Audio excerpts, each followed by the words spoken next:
Good morning, everyone, and welcome to the Pipe Report. So, Donald Trump just goes full neocon. Here are some of his tweets he wrote about the alleged, key word there, alleged, let me say that again, alleged chemical weapons attack in Syria that was cast by Assad, which makes no frickin' sense whatsoever. But here's what he wrote. Russia vows to shoot down any and all missiles fired at Syria. Get ready, Russia, because they will be coming. Nice and new and smart. You shouldn't be partners with a gas-killing animal who kills his people and enjoys it. Our relationship with Russia is worse now than it's ever been, and that includes a Cold War. There is no reason for this. Russia needs us to help with their economy, something that would be very easy to do, and we all need nations to work together. Stop the arms race? Yes, that would be a great idea, Mr. President. But the problem is, when you want to keep attacking Syria, that isn't going to reach any type of resolution with Russia. The fact is that you are playing into what the mainstream media wants. They keep saying there is this collusion between Russia and Trump. So what better way to try to negate that alleged accusation than basically go to war with Russia? A new Cold War is indeed happening.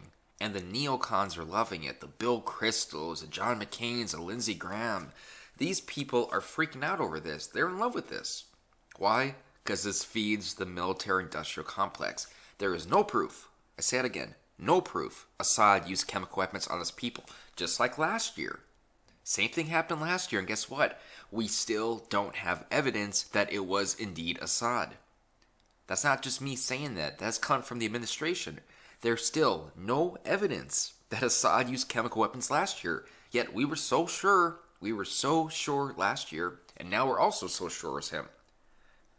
How about we do investigation? I can almost guarantee this is a false flag. I said this before in my previous video. There is no reason for Assad to do this. He was winning the war. His approval ratings were going up. People were moving back into Syria. ISIS was defeated. The terrorist rebels were defeated. America was leaving Syria alone. The only thing that could counteract Trump's decision to remove troops from Syria was if Assad would go insane all of a sudden and gas his own people. And look what happens. As soon as Trump says we're moving out troops, Assad decides to go insane and gas his own people. It's bullshit.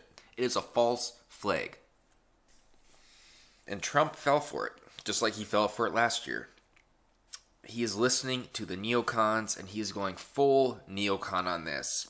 Very ashamed of the president right now. Very ashamed of him, and he will be losing a lot more support if he keeps this up. It's a sad reality. He hasn't bombed them yet, but if he does, more and more support will be lost. You cannot become a neocon after you attack the neocons and expect people to forgive you. The die-hard Trump supporters will because they think he's an emperor. They think he's a god. But many people will disavow you because we are tired of neocons. We already had 2 neocons in office. Actually, we had a lot more than that. The most recent one was George Bush. Even Obama was war hungry. He was a war hawk. Bad day for freedom. Bad day for peace. And I'm done.